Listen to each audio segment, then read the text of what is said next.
검은색 승용차가 중앙선을 넘어 빠른 속도로 질주합니다. 70대가 몰던 차는 인도로 돌진하고 결국 보행자 2명이 숨졌습니다. 현재 부산의 65살 이상 고령 운전자는 31만 4천 명으로 전체의 15%입니다. 부산에서 지난 5년간 전체 교통사고가 1,000건 넘게 줄어든 반면 고령 운전자 사고는 지속적으로 늘어 지난해 2,300건을 넘어서 21%를 차지했습니다. 고령 운전자 면허 반납 제도가 시행되곤 있지만 부산의 경우 반납률이 3%대에 그칩니다. 그나마 이 수치는 전국 최고 수준인데 승용차 없이도 불편함 없이 이동 가능한 대중교통망 확충 없이 면허 반납만을 강요하는 것 또한 설득력이 없습니다. 정부는 5년 전부터 고령 운전자의 경우 면허 갱신 기간을 줄여 적성 검사를 실시하고는 있지만 실기 시험이 없다 보니 합격률이 99%에 달해 제도 자체가 유명무실합니다. 이에 따라 실기 시험 도입과 함께 운전 가능 시간대와 장소를 한정해 조건부 면허를 발급하는 제도 도입 이야기가 나오고 있지만 아직은 검토 단계입니다. 고속도로 말고 야간에 시력이 좀 약하신 분들은 주간 운전만 야간 운전을 제한한다든가. 고령 운전자 교통사고를 사회적 문제가 아닌 운전자 개인의 문제로 맡겨놓는 사이 전체 교통사고 사망자 중 25%가량이 고령 운전자와 관련한 사고였습니다. 영상에서 보셨지만은 고령 운전자 교통사고 최근에 특히 많이 생기고 피해도 굉장히 크거든요. 어떤 사고가 있었는지 한 가지씩만 우리가 예를 들어 볼까요? 올 7월에 있었던 서울시청역 역주행 참사가 좀 대표적일 것으로 보입니다. 당시 운전자께서 연령이 만 68세 정도로 지금 알려져 있는데요. 감속 페달을 밟았다고 주장을 하셨지만 국가수의 결과로는 결국 가속 페달을 밟았다라는 점이 꽤 나왔었고 본인 스스로도 운전 베테랑이라고 여겼었는데 이렇게 운전 미숙으로 9명이나 숨지게 된 사고가 발생을 하면서 다시 우리 사회의 고령 운전자 교통사고에 대한 경각심이 일어난 사고라고 보입니다. 최근에 부산에서도 9월 12일 날 해운대에서 지나가던 행인을 치는 그런 사고가 발생을 했었습니다. 이 해운대구에 이번에 발생한 이 사고는 평일과 이제 주말에 이제 그 관광객들도 많이 다니는 그런 길이었기 때문에 지금 사망자분이 2분이 발생을 했는데 이런 그 고령 운전자 사고가 앞으로 이제 더 많은 빈도로 지금 발생을 하고 있고 심각성도 지금 크기 때문에 이에 대한 대책 수립이 중요할 것 같습니다. 그러니까요. 특히 이제 부산 뭐 전국적으로도 그렇습니다만은 노인 인구가 계속 늘어나고 있고 또 이제 사고가 이렇게 늘고 있고 그래서 이 두 가지가 좀 연결되어 있는 게 아닌가 이런 또 추측이 있어요. 혹시 무슨 통계가 좀 있습니까?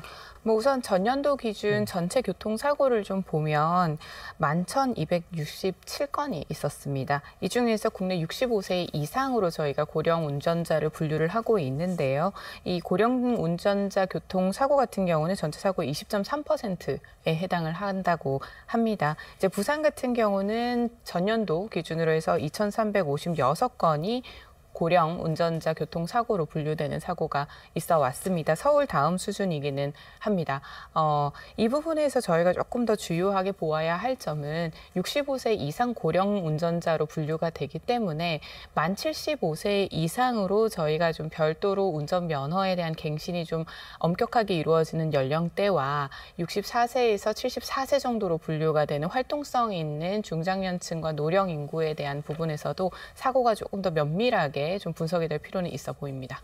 그러니까 이제 사고가 작고 피해가 크니까 고령자 운전을 제한하자 이런 여론이 있는 것도 사실이긴 하죠. 네, 그런 여론들이 있고 지금 그런 부분에 대한 이제 대책들을 지금 마련하고자 지금 서울시 같은 경우에는 올해 연말까지 고령자 운전자에 대한 조건부 면허 도입이라든지 그리고 그 갱신의 실질적인 이제 운전 능력에 대한 갱신 제도를 이제 도입하고자 하는 그런 제도를 마련하고자 지금 하고 있습니다. 도로교통공단 통계에 따르면은 전체 사고자 이제 사고 건수 중에 고령 운전자 사고 비율이 지금 크게 지금 늘고 있는 그런 상황인데 앞서 말씀 주셨듯이 65세 이상 이제 고령자라고 해서 모두가 이제 그 운전이 미숙하다고 볼 수가 없기 때문에 그에 대한 이제 연령별 이제 차등 면허 갱신에 대한 이제 연령별 차등과 이제 그에 대한 보조제도, 보조할 수 있는 제도들을 차등을 넣을 수 있는 그런 방안들이 또 네. 이제 모색이 되고 있고, 실질적인 운전 기능 측정을 하기 위해서 이제 3D 시뮬레이션을 통한 이제 실질적인 실도로에서 이제 운전하는 그런 시스템을 도입을 해서 갱신을 하는 그런 제도들도 지금 도입하자는 얘기가 많이 나오고 있습니다. 그러니까 이제 고령 운전자 이분들의 연령을 조금 더 세분화해가지고 구분 속에서의 조처를 취해 나가자 이런 얘기도 있다 그런 말씀인데 그게 아니라 안전하게 운전할 수 있도록 기술적으로 좀 더 보완하는 게 필요하지 않나 이런 얘기가 또 있어요. 저는 기술적으로 접근하는 것이 훨씬 더 중요하다라고 생각을 합니다. 이 운전 제한이라는 것은 결국은 개인의 자유와 권리 침해로도 볼 수가 있습니다. 운전을 필수적으로 해야 되는 분들의 이동권을 보장하지 않는 상황에서 무조건적으로 교통사고 감소를 위해 위험군이니까 제한을 한다라고 하는 부분은 사실상 세대 갈등으로도 비춰질 수가 있는 부분이라서 좀 신중하게 접근을 해야 되고 오히려 예방적인 차원에서 면밀하게 접근을 해야 한다라고 보이는데요. 누구나 나이는 들기 때문에 이런 부분에 대해서 기술적으로 보완이 가능하다면 자율주행 운전이 가능해지고 있는 이 시대에서 지금은 아직까지는 완전한 자율주행이라고 볼 수는 없지만 제4세대 정도로 완전한 자율주행에 대한 기술이 도입이 되게 된다면 그에 맞춰서 면허에 대한 제도도 바뀔 것이기 때문에 연령별로의 접근이 가능할 것으로 보입니다. 이후에도 말씀을 좀 드리겠지만 일본이나 미국 같은 경우도 고령층을 대상으로 해서 기술적인 측면으로 일본 같은 경우는 자동 안전 제동 장치가 있다든지 또 가속이 될 수 있는 그 페달에 대해서도 제동을 거는 장치가 있다든지 이런 기술을 조금 더 의무적으로 도입을 하게끔 하는 제도들도 있습니다.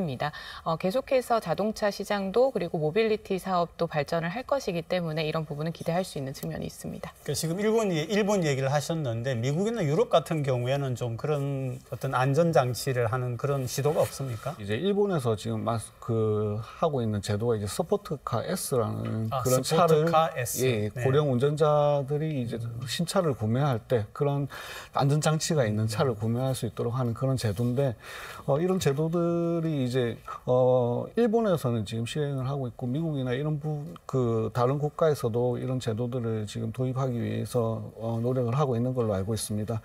실질적으로 지금 이런 기능적인 부분들에 있어서 일본에서 시행하는 지금 서포트카 S 같은 이런 제도는 신차를 구입할 때 이제 그런 장치가 있는 것들을 하는 장치가 네. 있는 그런 차들을 구입하는 거기 때문에 지금 기존에 또 이제 자가 차량이 있는 분들은 이런 제도 장치가 없는 차를 또 이용할 수 있거든요. 그리고 또 고령자분들께서 이제 신차를 구매하는 빈도가 또 낮기 때문에 기존 차에 이런 장치들을 도입할 수 있는 그런 지원을 할 수 있는 그런 제도들도 필요하다고 생각을 합니다. 지금 우리가 이야기한 이런 것들은 이제 조속하게 검토를 해가지고 시행을 해야 될 것 같고요. 사실 우리 부산 그러면은 전국에서 최초로 운전면허 자진 반납 제도를 실시하지 않았습니까? 이 부분 한번 설명을 해 주시죠. 네, 2018년 7월 부산에서 가장 먼저 도입한 제도입니다. 이후로는 전국 지자체에서 이렇게 함께 확대 실시가 좀 된 상황인데요. 이 자진 반납 제도가 먼저 시행된 만큼 부산 같은 경우는 되게 선진적으로 전국 평균이 2%대에 불과한데도 불구하고 3.5%의 반납률을 기록하면서 전국 1위를 기록을 하고는 있습니다. 문제는 이 면허 반납 제도가 교통사고 감소의 실효성과 연결이 되어야 한다라는 지점인데 통계를 좀 살펴보면 실질적으로 우리가 고령 운전자를 만 65세 이상으로 분류를 하고 있음에도 불구하고 면허를 반납하는 연령층은 만 75세 이상 고령자 반납 효과가 더 큰 것으로 나타나고 있습니다. 정책 시행에 의한 반납 효과가 큰 만 75세 이상 고령자의 사고 비율은 만 50세 이하보다 낮습니다. 네. 그렇기 때문에 실질적으로 교통사고와 연결이 되는 이 65세 이상 74세 이하의 정책 참여를 보다 좀 더 이끌어내야 할 텐데요. 이 부분이 사실은 지금 활동성이 보장이 필요하고 대중교통을 이용하는 것이 현실적으로 좀 어렵다 보니 운전을 하셔야 되는 이 만 65세 이상들에게 어떻게 우리가 좀 더 정책을 면밀하게 시행을 할 것이냐. 미국의 사례처럼 이제 운전 능력을 실효적으로 평가할 수 있는 정책을 도입할 수 있느냐. 만 75세 이상으로 운전면허 갱신에 대한 엄격한 잣대를 65세 미만으로 내릴 것이냐라는 부분들을 이제 논의를 해봐야 될 시점입니다. 이런 경우에 택시를 운전하시는 고령 운전자분이나 또는 생계를 위해서 운전이 필요한 그런 분들은 어떻게 앞으로 하는 거예요? 서울시 같은 경우에 최근에 택시 운송 사업 이제 발전 계획안을 지금 수립을 해서 국토부에 지금 건의를 할 예정인데, 여기에 나온 대책들을 보면 75세 이상 고령자들에 대해서 택시 운전 면허를 제한하겠다. 그리고 이제 기존 면허 반납 시 나오는 이제 감차 지원금을 증액을 하겠다. 그리고 좀 면허 자격 검사를 이제 강화를 하겠다. 이런 대책들을 마련을 했는데, 이에 대한 우려가 또 이제 75세 이상이신 그 운전자분들에 대해서는 어떻게 반납을 강제할 수 있는 그런 규정이 없습니다.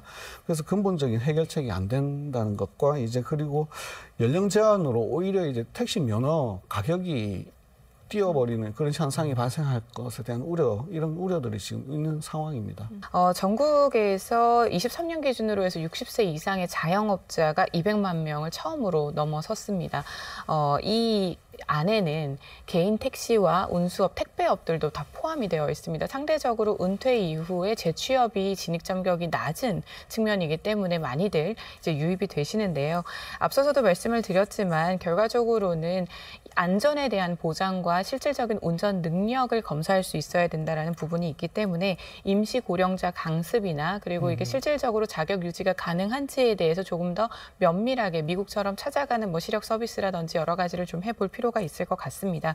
더해서 결국 이 자격 시험에서 탈락을 하게 되면서 면허를 상실하게 되는 경우에 생계가 유지가 되기 어렵다라는 점을 좀 감안을 해서 이 고령층의 일자리 부분, 그리고 이후로 생계를 어떻게 좀 이어갈 수 있을지에 대한 일자리 확보가 또 중요한 문제로 보입니다. 두 분이 혹시 뭐 추가로 더 지적하거나 제안할 게 있으면 얘기를 좀 짧게 해주시죠. 결국 반복적으로 말씀드리지만 고령 운전자 사고 예방의 핵심은 두 가지라고 생각을 합니다. 해외처럼 이제 운전면허 적성 검사와 이제 면허 갱신 시 실질적인 이제 개인 운전 능력을 평가할 수 있는 그런 시스템이 도입돼야 된다는 부분하고, 그리고 안전 보조 장치를 장치할 수 있도록 예방 장치를 해서 예방할 수 있는 그런 지원책이 마련이 돼야 된다고 그렇게 생각을 합니다. 최근 8월 달에 국회에서 이제 교통안전법이 개정안이 지금 발의가 됐는데, 거기에 이런 부분들이 또 포함이 된 걸로 알고 있는데, 이런 법안들이 빨리 처리가 돼서 예방이 될 수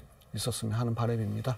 우리가 이제 이동의 자유를 조금 너무나 일반화시키거나 집단화시키면서 억압하지는 않는 자세가 좀 필요할 것 같고요. 결국은 우리 고령자분들이 면허를 반납하더라도 나의 이동에 대해서 안심할 수 있는 사회를 만드는 것이 필요합니다. 대중교통에 대한 선진화가 좀 필요하고, 부산 같은 경우는 이용하고 있는 타바라와 같이 자율주행 버스나 이런 부분을 좀 더 확대를 할 필요가 있어 보입니다.